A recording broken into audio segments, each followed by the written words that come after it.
ainda neste vídeo.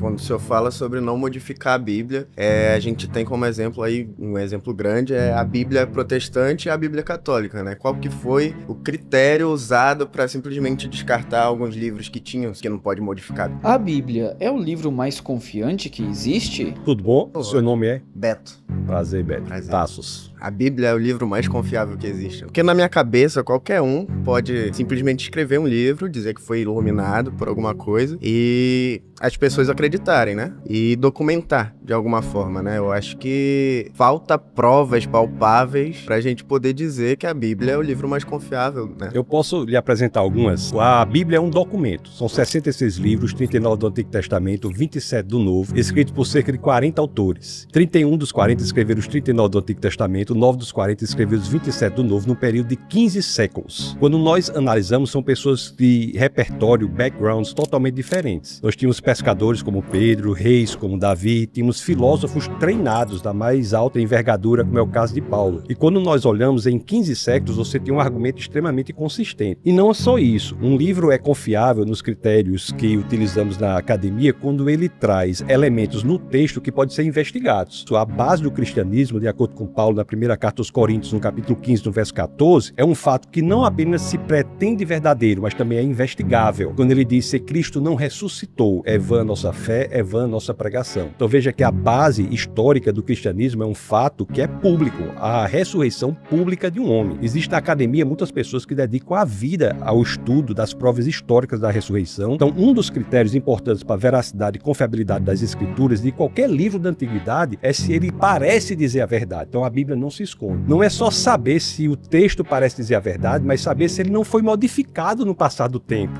Isso é muito importante saber, é uma pergunta muito importante. Mas por que a Bíblia não foi modificada? Porque o Antigo Testamento é o mesmo texto sagrado dos judeus, chamado Tanakh. No ano 90 depois de Cristo, esse texto foi fechado e ele virou o Antigo Testamento. O Novo Testamento, que começa com 4 biografias, tem várias cópias que nos garantem dizer que ele não foi modificado. Há 5.686 cópias só do Novo Testamento. Para que o senhor tenha uma ideia, se você colocar essas 5.686 cópias uma ao lado da outra, elas são 99,5% dos casos idênticas. Do 0,5% de discrepância, 80% do 0,5% de discrepância diz respeito unicamente a questões de ortografia. Mas nós temos aqui, tanto no critério de dizer que o texto fala a verdade, quanto no critério de dizer que o que foi escrito lá atrás é exatamente o que nós temos hoje, nós temos a Bíblia como campeã em qualquer uma dessas filas que nós colocarmos. Quando o senhor fala sobre não modificar a Bíblia, a gente tem como exemplo aí, um exemplo grande, é a Bíblia protestante e a Bíblia católica, né? Qual que foi o critério usado para simplesmente descartar alguns livros que tinham, que não pode modificar? A relevância não está nas pessoas, a relevância está no texto. O que nós podemos analisar é o documento que nós temos, é isso que nós estamos fazendo. Eu estou dizendo que a Bíblia é o livro mais confiável que existe.